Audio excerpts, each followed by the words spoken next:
inside the cabin now of the all-new Baleno, the new age Baleno. Now, what is new on the car? Everything has been changed. It's a complete model changeover, FMC, full model change. Let me just show you the interiors first. They look really classy and very posh and very upmarket. And the highlight, of course, is this 9-inch touchscreen. Very nice to navigate through. Also, the screen over here is quite nice to use. Easy-going screen, and the colors are good. The fonts, the menus, everything seems to be quite sorted out. The top-of-the-line versions, this one and the one below it, come with this screen, and the Delta version comes with a 7-inch touchscreen. The older version of the car, that same screen is available on the Delta version. And the other highlight, of course, is this HUD display, the heads-up display.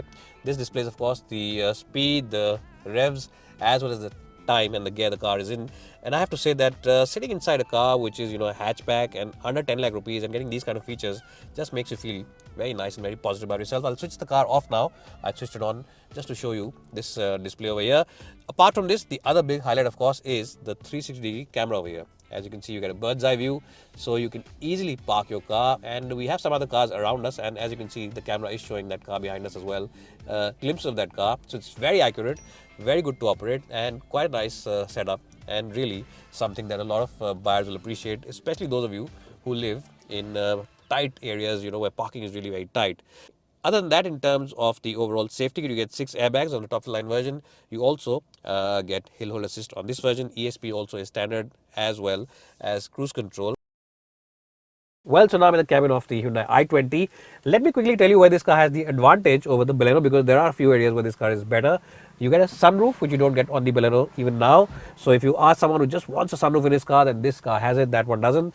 If you are someone who wants a bigger touchscreen, then this one has a 10-inch touchscreen, Apple CarPlay and Auto, and a Bose sound system on the top of the line version, which we are driving today. So that's also much better in terms of the sound quality. Audio quality is better. Wireless charging for a mobile phone, which you don't get on that car, and completely digital theme for the cockpit, completely digital dials, which look really cool and definitely make it look a little more sporty and premium compared to the Baleno. One area though where the Baleno has an advantage is that it offers you a 360-degree camera. It gives you a bird's eye view, which this car still doesn't have to offer.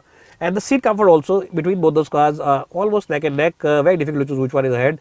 But I just think that maybe the Baleno has a slight advantage. It's almost neck and neck, but it has a small advantage over there. But overall, in terms of the feel, the cabin quality, the ambience, this car just feels a little more posh, a little more premium compared to the Baleno. Now, of course, it's a little more expensive as well, which I mentioned at the start of the video. So it has to justify somewhere, and it justifies with the overall ambience as well as the quality and, of course, some extra features. Now, let's jump in the back seat and see where this car has the advantage or if this car is behind the Baleno. So by now, all of you are aware that Woodmo are the online expert when it comes to spare parts. And the best point is that they have the spare parts for all vehicles available in India. So even if your car is out of production now, maybe you have a large generation model, even then they have the spare part available. They have the entire catalog. And the best point is that they have the same spare part from a host of different component makers, which gives you great flexibility in the pricing overall. So check them out today. Check out the app. It's available both for iOS as well as Android devices. And also check out the website for the latest schemes as well as offers.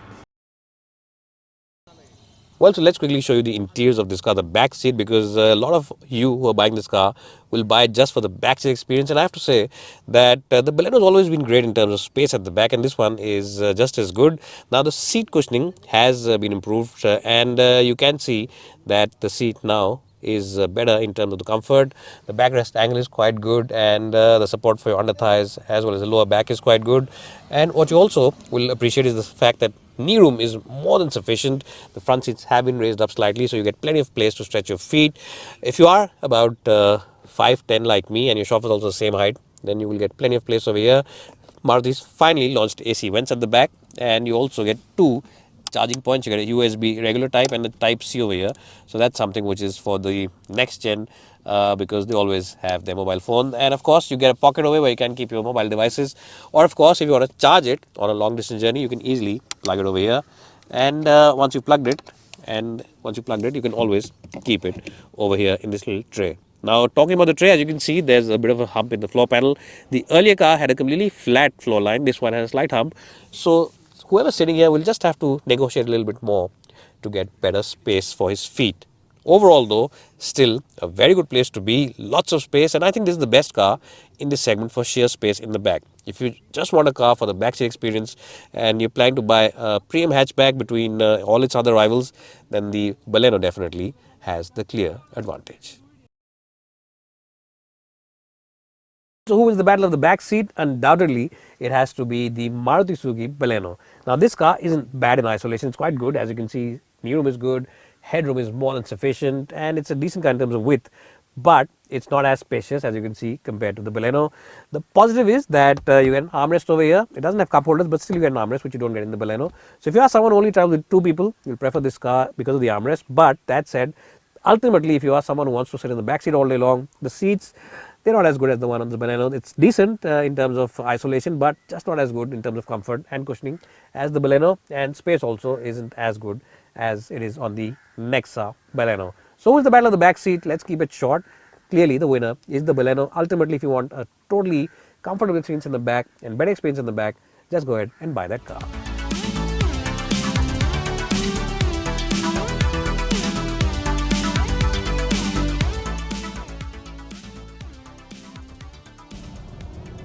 Well, so here I am driving the new Baleno now, and this car comes with the same 1.2 litre K series petrol engine like before, but again, just like the exteriors, the interiors, the engine also has been upgraded, and of course you get it in dual jet along with dual PVT technology now, which means that fuel efficiency has gone up slightly. And not only fuel efficiency, but you can also feel that refinement levels have gone up slightly as well. Now, the engine has always been great in terms of overall responsiveness. Now, this engine has always been great in terms of responsiveness, especially the lower end. But one thing which I feel that Maruti should not have done is introduce an AMT gearbox instead of the CVT. The CVT gearbox on this car was really very nice to operate. It was a very smooth gearbox, easygoing gearbox, and just felt like a very well mated gearbox with this engine. It felt like a natural alliance between these two. Unfortunately, the AMT isn't as good in terms of the hierarchy, and the AMT really is at the bottom end. But that said, this AMT does work very well. It already is doing duty on a host of other Maruti cars like the Swift, the Dzire, as well as some other cars in the range. So it's a tried and tested gearbox with this engine. So how is the AMT gearbox in terms of the overall performance? How is the gear shift? Well, I have to say that unlike a lot of other AMT cars in the Maruti range, the jhatkas or those lurches when the gear shift aren't as pronounced on this particular version. There are some jhatkas and lurches when you really want quick acceleration, but they're not as pronounced as they are maybe on a Swift or maybe some other cars like the WagonR and other cars in this range. So that's something which Maruti engineers have done very well, addressing the big jhatka issue. And talking about jhatkas, let me just say that this car's ride quality also is quite good. It has a relatively long wheelbase, which does help soak up those bumps and potholes. And apart from that relatively long wheelbase, you also get decent tires. 16-inch tires, Apollo tires on this car really do work very well. They offer you good levels of grip. And even though it's not a car which you can really call a keen driver's car, enthusiastic car, because these cars are really meant for middle class people, but even then, there's some fun to be had in the Baleno. Other than that, what is nice about this car? Ride comfort is good, engine refinement is very good, fuel efficiency has gone up quite well, and the overall cabin isolation also seems to be quite good. Of course, if you do put it in manual mode, it does take a second to change gears once you, of course, push it or pull it, the gear lever that is. So it does take a second to respond. But overall, quite happy with the overall experience of the Baleno.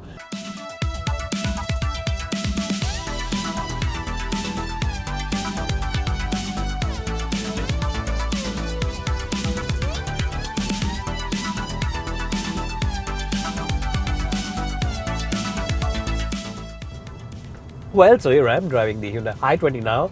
Now, if you are someone who wants a lot of choices, then the i20 is a better car. It offers you 3 engine options. It also offers you a lot of gearbox options. For people who want, performance, you can get the 1.8 turbocharged version with which we're comparing Baleno today.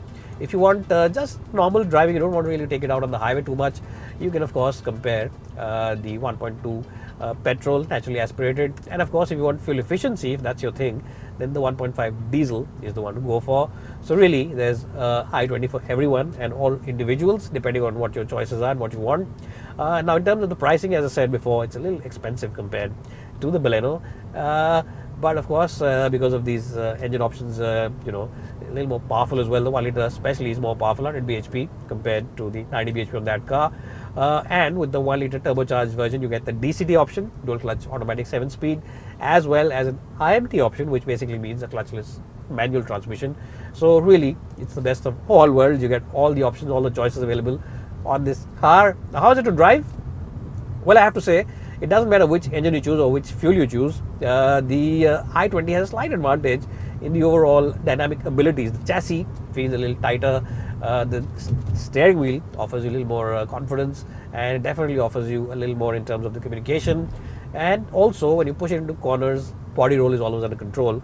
So it's a better car for people who call themselves keen drivers. If you are someone who is an enthusiast, if you just enjoy driving and you want a car for pure driving pleasure, you don't want a car which is boring to drive, then this one has the advantage. The Baleno is not a bad car, don't get me wrong, but since we are comparing these two cars today, definitely in terms of the pure driving pleasure and the pure driving bits, the i20, especially with this 1 litre turbocharged version, has the advantage.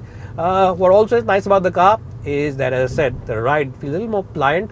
At high speeds, it's more or less the same between these two cars. After 90 or 100 kph, you will just feel both the cars getting a little light. The downside, though, on the i20 is that it has a very stiff suspension setup compared to the Baleno. So some of those rumble strips, some of those badly patched roads, and some of those potholes might just filter in the cabin. It's not uncomfortable, but some of them might just make their way into the cabin. So you have to be a little slow when you're maneuvering your car over those bumps and potholes.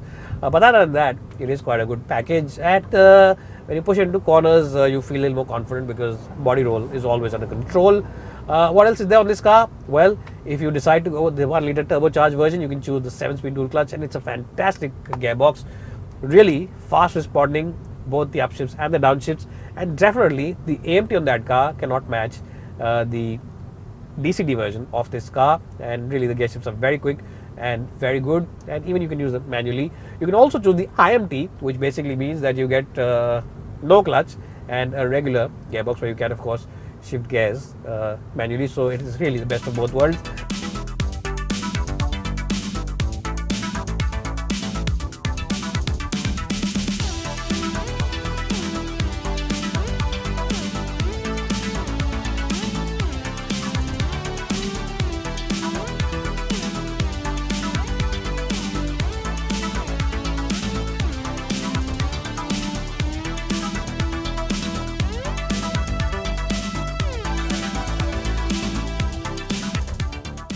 Well, so what if in the market for these two cars, and who wins the battle? Well, really it is a tie between both these cars, and the reason for that is very simple. The Baleno offers you better value. It also offers you better space and comfort in the back seat and a much bigger boot compared to the i20. That said, the i20 definitely has a more plush interiors, and it also feels better and more engaging to drive. So if you're in the market for a more engaging car and you want a car which offers you better features and a premium feel, definitely the extra price you pay for this car is worth it. But again, if you want a value for money car and a car which offers you great space and comfort in the back, the Baleno has a clear advantage in that department. As I said, it really is a tie and depends on what kind of personality you want from your car. Bye for now, and thanks so much for watching.